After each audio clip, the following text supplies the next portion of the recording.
JD here with another episode of Battle by Tier in World of Tanks, and today I've got a little bit of a different battle for you.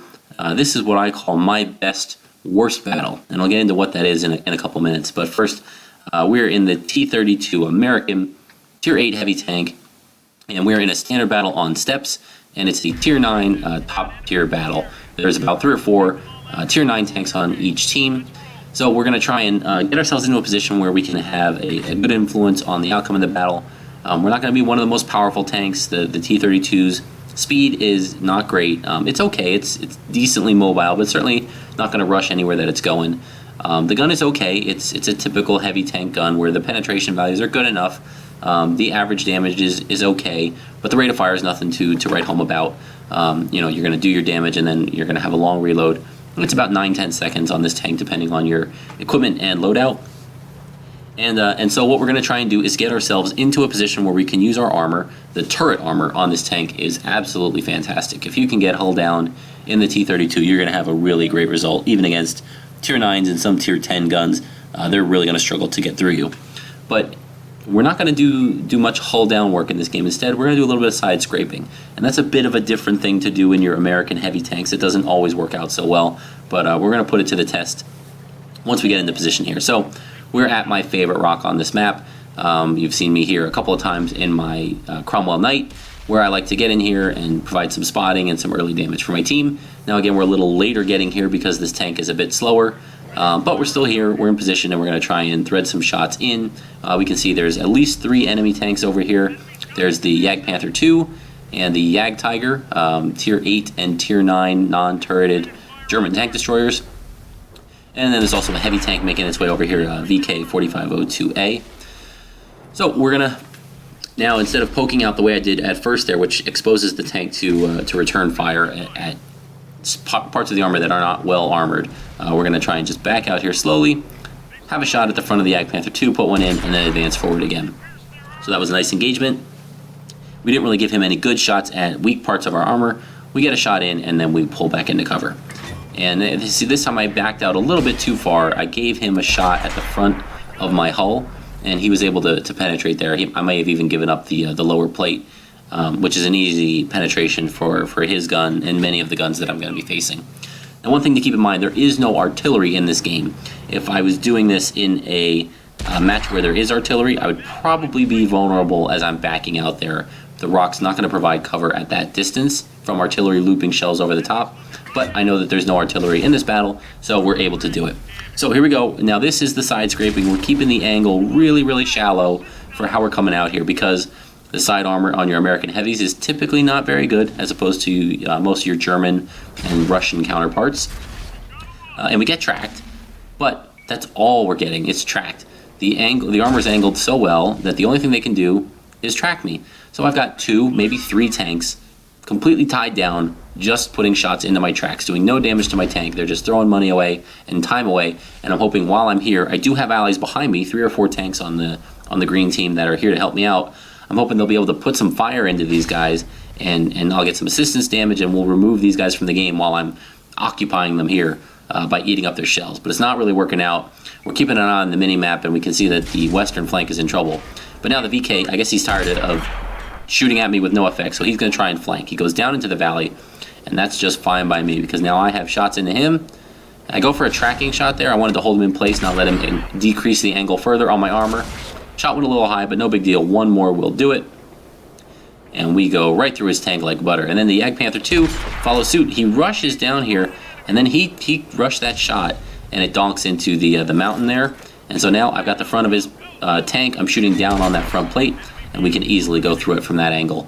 So one thing to keep in mind when you're engaging a tank like the T32 is that it has a really long reload. 9-10 seconds is pretty significant. So that Jagdpanther, he saw me just kill his buddy, and then he ran down there and did not let himself fully aim.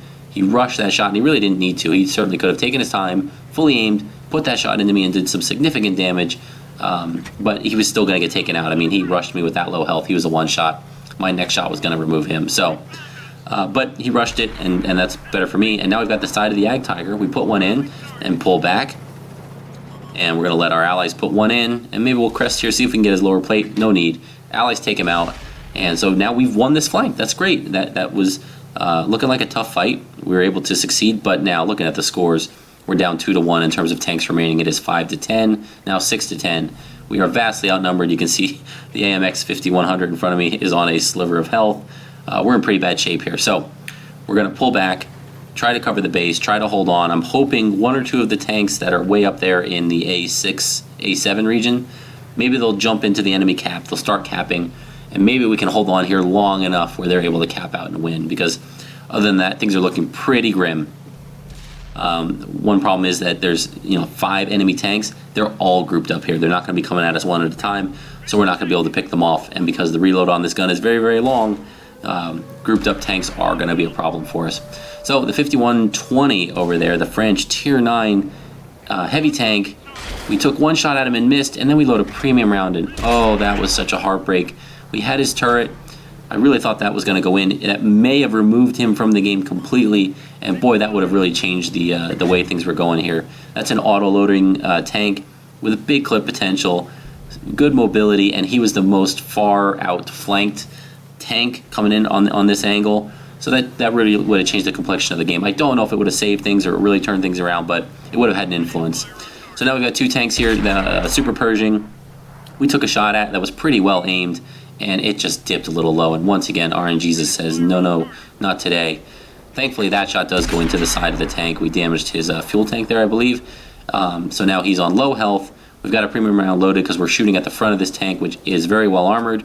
We put one more in, and he's got no health left here. What's he at, 5, maybe 10 health? So we load a high explosive round. I'm thinking if all I need to do is splash, we can take out those last couple of hit points with a splash damage. And I know the front of that tank is very well armored. I know there is a big slab of spaced armor on the front of that tank, but I really thought that I could get the 5 or 10 damage that I would need from a splash to get him out of the game. But no, it's not meant to be.